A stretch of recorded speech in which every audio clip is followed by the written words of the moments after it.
Je voudrais bien savoir, derrière ce terme générique qui est très occidental, ce terme de vampire, quelles sont les entités représentées par ce mot?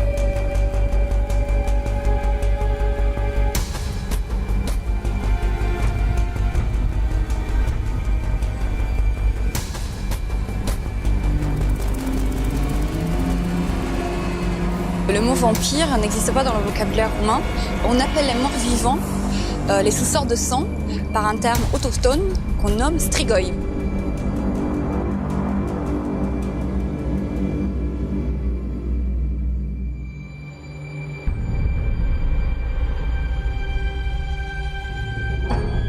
On utilise ce terme-là, en tout cas, qui est équivalent du terme vampire qu'on utilise en Occident.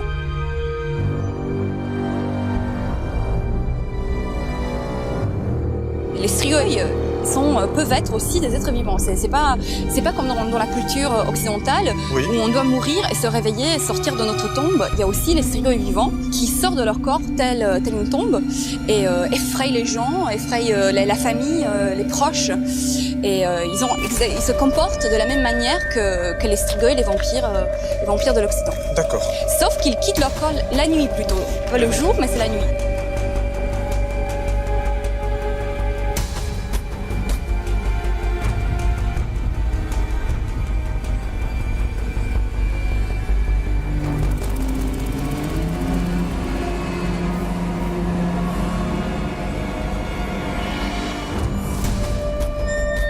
Il est un revenant, le strigoi, il vient parasiter la vie de ses proches, il va sucer le sang, donc il pénètre dans les maisons et dans les endroits qui lui ont été familiers, et souvent les premiers attaqués sont ses proches.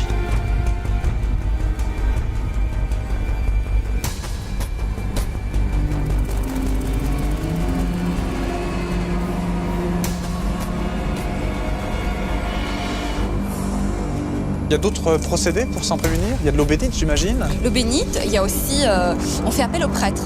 On amène le prêtre pour faire une messe sur la tombe du strigoi.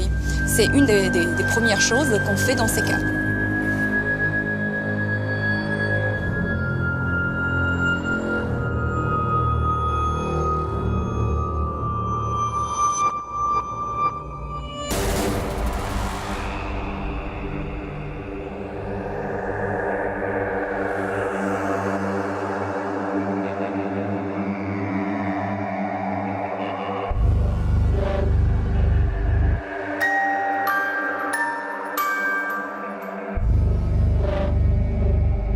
Il semblerait qu'on soit ici devant un autre moyen de se prémunir des strigoi. C'est littéralement l'ouverture complète du tombeau. Et là, le cercueil est retiré. Et qu'est-ce qui se passe après alors? Est-ce que vous savez? Oui, bien sûr. Le plus souvent, on passe un pieu dans le cœur du défunt. D'accord. Ensuite, il y a des cas où on le brûle en entier, ou tout simplement... On le brûle? On le brûle. D'accord. Pour le réduire en cendre, corps, en fait. Exactement. Et on donne la cendre, on la mélange à du l'eau bénite et on la donne à la communauté.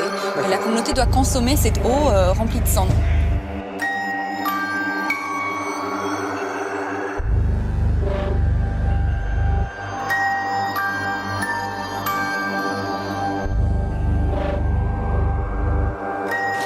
Il y a des traces dans la littérature roumaine, oui, bien avant Bram Stoker. C'est l'exemple du poète national Mihai Eminescu qui écrit un poème en 1876 oui, qui s'appelle Les strigoi.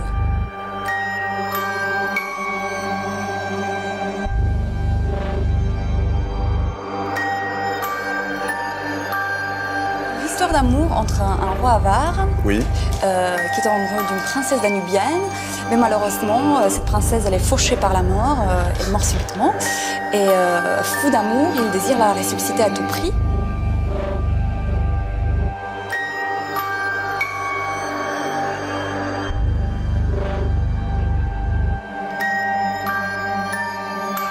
Din inima fecioarei hrăniți cu sânge cald. Le cœur de cette femme, jeune fille, il faut nourrir pour la réanimer avec du sang chaud.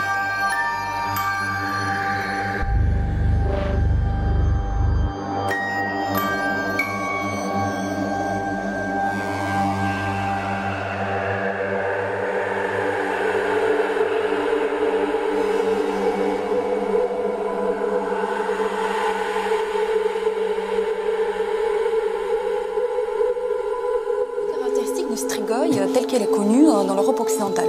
Et est-ce qu'il parle de la morsure au niveau du cou? Vous savez que les deux... D'accord, Dans également. la nuit qui suit, où les deux amants se rapprochent, c'est justement elle qui va mordre le roi Rai, qui ensuite va se transformer lui aussi en Strigoi, et ils vont parcourir la nuit les forêts environnantes. À la recherche de sang également? Probablement la recherche de sang, oui. Et ils vont mourir une deuxième mort, surpris par le jour. Ils vont oublier que le soleil doit se lever, ils vont être surpris par le lever du jour. Donc là, on retrouve tous les poncifs que Bram Stoker a réutilisés après. Tous les attributs d'un Strigoi. Donc ça n'est pas Bram Stoker qui a inventé le style littéraire de vampire. En 1876, en tout cas, nous, on avait ce genre de récit romantique. D'accord.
Qu'ils soient vampires, saints ou sacrifiés, tous ces défunts non aboutis sont l'expression d'une terreur ancestrale, la peur du retour des morts. Cette angoisse, si elle est particulièrement présente en Roumanie, se retrouve partout dans l'histoire, des anciens Grecs aux colons du Nouveau Monde. Cette peur du revenant est universelle.